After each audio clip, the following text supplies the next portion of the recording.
मैं घर में अकेली रहती थी और एक आदमी को मैंने काम पर रख लिया था। हमेशा रात को खाना खाने के बाद मुझे होश ही नहीं रहता था। सुबह पूरा शरीर दर्द करता था। एक रात में खाना खाए बिना ही सो गई, लेकिन उस वक्त मेरे होश उड़ गए जब आधी रात होते ही उस आदमी ने मेरे साथ, मेरा नाम अर्पिता है और मैं 23 साल की एक जवान और खूबसूरत लड़की हूँ। मैं पढ़ाई करने के बाद नौकरी करने लगी। आज मेरी छुट्टी थी और आज मैं घर का सामान लेने के लिए बाजार गई तो गर्मी की वजह से मुझे चक्कर आने लगी। मैं 1 हफ्ते का सामान खरीद कर घर वापस आ रही थी, तभी एक आदमी मुझसे टकरा गया। मुझे बहुत शर्मिंदगी का एहसास हुआ। मेरी वजह से उन्हें काफी जोर से चोट लगी थी। गर्मी की वजह से वह भी पसीना पसीना हो रहे थे। मैंने उस आदमी से माफी मांगी तो वह मुझसे कहने लगे कि बहन जी, मुझे काम की बहुत जरूरत है। मैं पहले एक दुकान पर नौकरी करता था, लेकिन फिर वह दुकान बंद हो गई और मैं बेरोजगार हो गया। मैं हर दिन काम की तलाश में बाजा रहता हूँ, लेकिन कोई भी मेरी उम्र देखकर मुझे काम नहीं देता। मैं बहुत ही बुरी हालत में जिंदगी गुजार रहा हूँ। आप मुझ पर थोड़ी सी मेहरबानी कर दीजिए। आप जो भी काम कहेंगे मैं कर दूंगा। उस आदमी ने जबरदस्ती मेरे हाथ से सामान की थैलियां पकड़ ली और कहने लगा, बहन जी, मैं आपको आपकी गाड़ी तक छोड़ आता हूँ, आप मुझे कुछ पैसे दे दीजिएगा। उस आदमी की हालत देखकर मुझे उस पर बहुत रहम आया। वह मेरे पापा की उम्र के थे। मुझे उनके चेहरे से अपने पापा की याद आने लगी। वह आदमी बहुत अच्छे से बात कर रहा था और किसी अच्छे घर का लग रहा था। हालात ने उसे ऐसे स्टेज पर पहुंचा दिया था कि वह मुझसे नौकरी मांगने पर मजबूर हो जाए। मैंने कहा, जी ठीक है, मैं आपको अपने घर के कामकाज के लिए रख लेती हूँ। मुझे एक ऐसे इंसान की जरूरत है जो मेरे घर का सामान लाए और छोटे बड़े काम भी कर दे। अगर आपको कोई एतराज ना हो तो आप मेरे साथ चले। मेरी बात सुनकर उस आदमी के चेहरे पर मुस्कुराहट आ गई। मैंने उस आदमी से उसका घर पूछा तो उसने मुझे बताया कि वह दूसरे शहर से यहाँ नौकरी करने के लिए आया है और अपनी बेटी की शादी के लिए मेहनत कर रहा है। हर बार की तरह वह भी अपनी बेटी को दुनिया भर की खुशियां देना चाहता है। उसकी यह बात सुनकर मेरी आंखों में आंसू आने लगे। मेरे गुजरे हुए कुछ पल मेरी आंखों के सामने आ गए थे और मेरी आंखों से आंसू बहने लगे। मैंने उस आदमी को तसल्ली दी कि आप परेशान ना हो, सब कुछ ठीक हो जाएगा। घर आकर मैंने उस आदमी को घर के थोड़े बहुत काम समझाए। मैं उस आदमी से घर की सफाई का काम भी करवाना चाहती थी, क्योंकि मेरा घर तो ज्यादा गंदा नहीं होता था, लेकिन मेरे पास सफाई करने के लिए वक्त ही नहीं था। उस आदमी ने मुझे बताया कि वह बहुत अच्छा खाना भी बना लेता है और वह अपनी खुशी से मेरे लिए खाना भी बना दिया करेगा। मैं खुद एक नौकरी करने वाली औरत थी, इसलिए मैंने उस आदमी से कहा कि अब आप इस घर की सारी जिम्मेदारियां संभाल ले। मैं आपको बहुत अच्छी तनख्वाह दूंगी। मेरे पास पैसे की कोई कमी नहीं थी, लेकिन मैं अकेली जिंदगी गुजार रही थी और नौकरी के साथ साथ घर की देखभाल करते करते मैं बहुत थक जाया करती थी। इसलिए मैंने उस आदमी को खुशी खुशी काम पर रख लिया था, क्योंकि वह मुझे बहुत ही भला इंसान लग रहा था। उस आदमी को मैंने घर में एक कमरा दे दिया। मैं इतने बड़े घर में अकेली रहती थी। बहुत साल पहले मैं अपने माँ बाप को छोड़कर अलग हो गई थी। मुझे घर की चारदीवारी और रस्मों रिवाज बिल्कुल भी पसंद नहीं थे।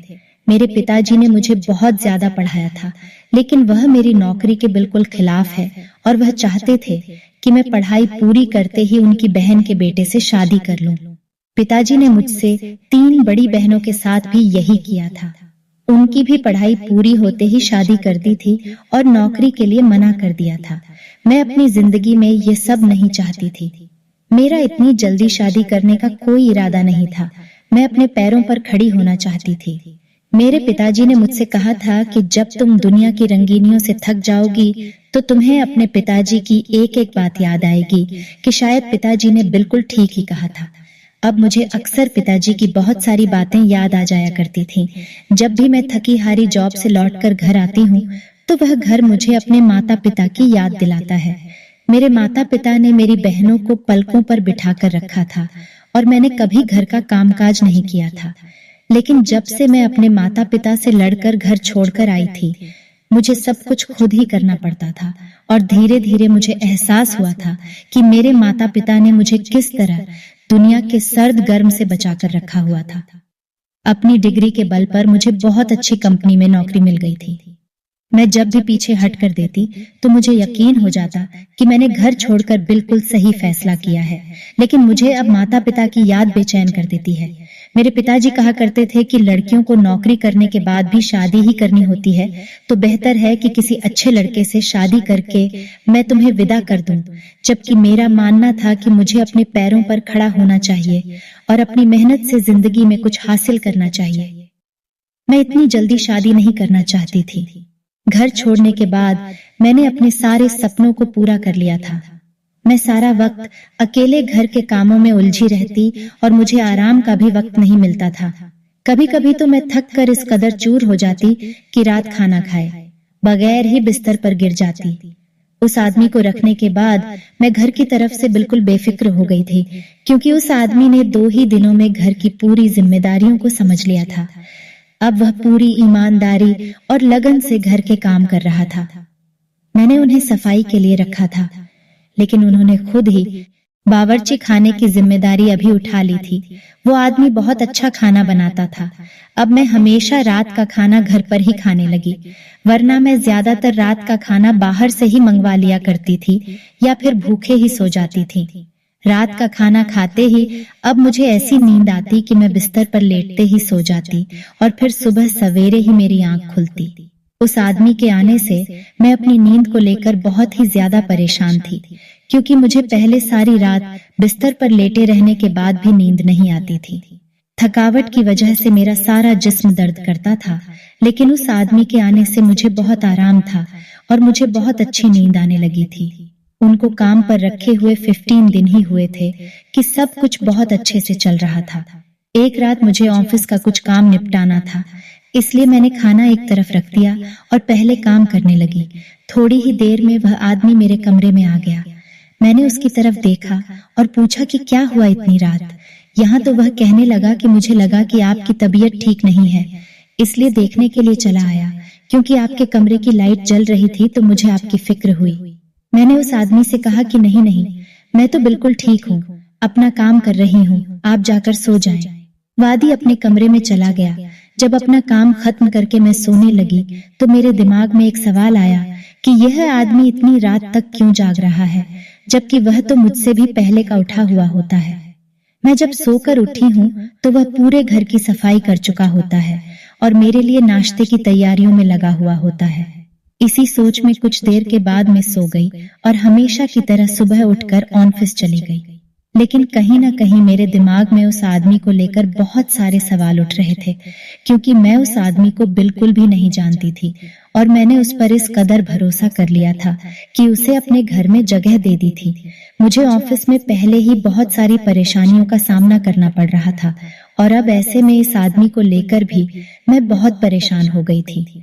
वैसे तो यह आदमी बहुत अच्छे से बात करता था और दिल लगाकर घर का कामकाज करता था। मुझे उसने कोई परेशानी नहीं होने दी, लेकिन कल रात की बात नहीं, मुझे कुछ उलझन में डाल दिया था। शाम को जब मैं घर वापस लौटी तो उस आदमी ने फौरन चाय बनाई और मेरे कमरे में ले आया।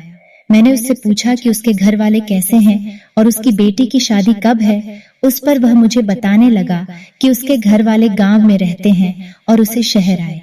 कई साल गुजर चुके हैं, वही नौकरी करता है और 1 साल में एक बार अपने घर का चक्कर लगाता है। उनकी बेटी की शादी में 6 महीने बाकी है और उसको अपने बेटे की शादी की तैयारियां करनी है, इसलिए उन्हें पैसों की जरूरत है। मैंने उस आदमी से कहा कि आप फिक्र न करें, मुझसे जितना हो सकेगा आपकी बेटी की शादी के लिए आपकी मदद जरूर करूंगी। यह सुनकर बहुत खुश हो गया और वहां से चला गया। मैं सोचने लगी कि न जाने मैं इस आदमी पर विश्वास करके ठीक भी कर रही हूँ या नहीं। मैंने सोचा, क्योंकि मुझे एक बार इस आदमी को आजमा लेना चाहिए। मैंने रात को खाना नहीं खाया, बल्कि बीमारी का बहाना करके जल्दी सोने के लिए लेट गई। मैं आंखें बंद करके काफी देर लेटी हुई थी, लेकिन कुछ भी नहीं हुआ। मैं सोच ही रही थी कि मैंने फालतू में ही एक अच्छे इंसान पर शक किया और न जाने क्या क्या सोच लिया। इतने में कमरे का दरवाजा खुला और वो आदमी कमरे में चला आया। मैं कमरे का दरवाजा लॉक करके ही सोने के लिए लेटी थी। उस आदमी ने घर की एक्स्ट्रा चाबी से कमरे का दरवाजा खोला था। मेरी सांस रुक गई थी। इतनी रात को न जाने मेरे कमरे में क्या करने आया था। मुझे सोता हुआ देखकर वह वापस कमरे से बाहर निकल गया और मेरी सांस में सांस आ गई। लेकिन उस वक्त मेरे कदमों तले से जमीन निकल गई जब उस आदमी के पीछे एक ऐसा इंसान कमरे में आया जिसे मैं बहुत अच्छी तरह से पहचानती थी और मुझे यकीन नहीं आ रहा था। वो इंसान आधी रात को मेरे कमरे में भी मौजूद हो सकता है। वह इंसान मेरे बिस्तर के करीब चलाया और मेरे पास बैठ गया। उसकी निगाहें मेरे शरीर पर थीं। जैसे ही उसने मेरे चेहरे पर हाथ फेरा, मेरी तो जान ही निकल गई और मैं उठकर बैठ गई। मुझे जागता हुआ पाकर वह इंसान भी हक्का बक्का रह गया। शायद उसे यकीन था कि मैं गहरी नींद में सो रही हूँ। मैंने फौरन ही कमरे की सारी लाइट जला दी और शोर मचा दिया। वह आदमी जो मेरे घर में काम कर रहा था, वह भी फौरन मेरे कमरे में चला आया। मैं गुस्से से उस आदमी की तरफ देख रही थी और वह नजरें झुकाए खड़ा था। मैंने आगे बढ़कर उस इंसान का कॉलर पकड़ लिया और उससे सवाल किया कि वह राज्य इस वक्त मेरे घर में क्या कर रहा है, जबकि मैं अच्छी तरह से जानती थी कि वह इंसान मेरे कमरे में क्यों आया है। जब मैं अपना घर छोड़कर नौकरी के लिए निकली तो मुझे अंदाजा हुआ कि दुनिया में अच्छे लोगों के साथ साथ बहुत से बुरे लोग भी मौजूद हैं जो आपके लिए मुश्किल खड़ी कर देते हैं, खासकर उस वक्त जब आपके सर पर बाप भाई का साया ना हो। मेरी नौकरी एक बहुत बड़ी कंपनी में लग तो गई थी, लेकिन वहां का मैनेजर जो मेरा बॉस था, मेरे लिए एक मुसीबत साबित हुआ था। मैं जवान होने के साथ साथ बहुत ज्यादा खूबसूरत भी थी और यही बात मेरे लिए परेशानी बन गई थी। उसकी गंदी नजरें हर वक्त मेरी तरफ जमी रहती है। वह मैनेजर मेरी खूबसूरती पर पूरी तरह दीवाना हो गया था और उसने ऑफिस में मेरा काम करना भी मुश्किल कर दिया था। वह बहाने बहाने से मुझे अपने कमरे में बुलाता और मेरे करीब आने की कोशिश करता। मैं जितना उससे बचने की कोशिश करती, वह जानबूझकर उतना ही मुझे तंग करता। जब मैं उसे कमरे में नहीं जाती तो वह खुद मेरे केबिन में चला आता और मुझसे इस तरह की बातें करता। मैं शर्म से पानी पानी हो जाती। मैं जानती थी कि उसकी नीयत गलत है।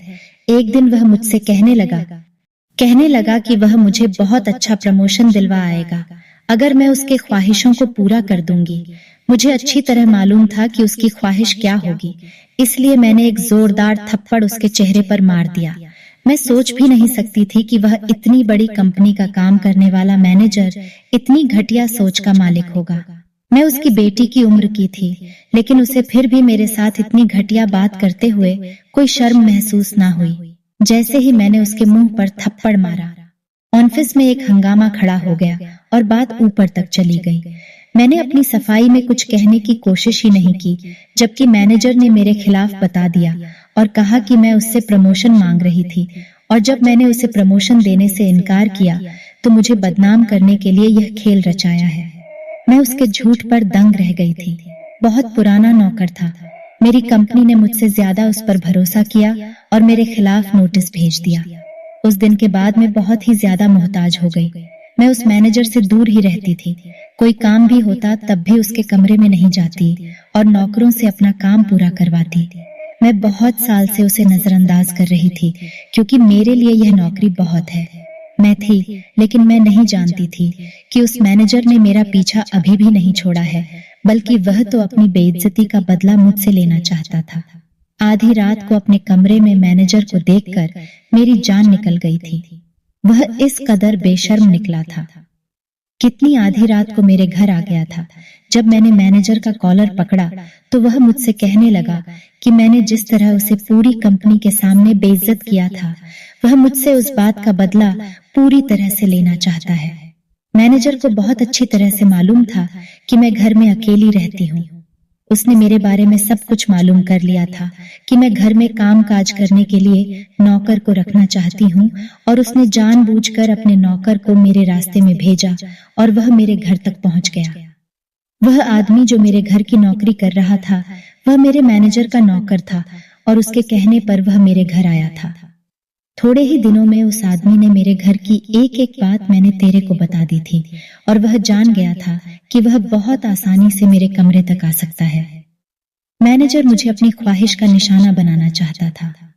वह मेरे साथ अपनी हवस पूरी करना चाहता था ताकि वह मुझे सारी जिंदगी ब्लैकमेल करके अपने बिस्तर तक ले जा सके, लेकिन उससे पहले ही उसकी सारी हकीकत मेरे सामने खुल गई थी। मैनेजर एक 50 साल का शादीशुदा और 3 बच्चों का बाप था। बस वो मुझे बेइज्जत करना चाहता था, क्योंकि मेरे सर पर बाप भाई का साया नहीं था और इसीलिए उसने मुझे अच्छे से इस्तेमाल किया।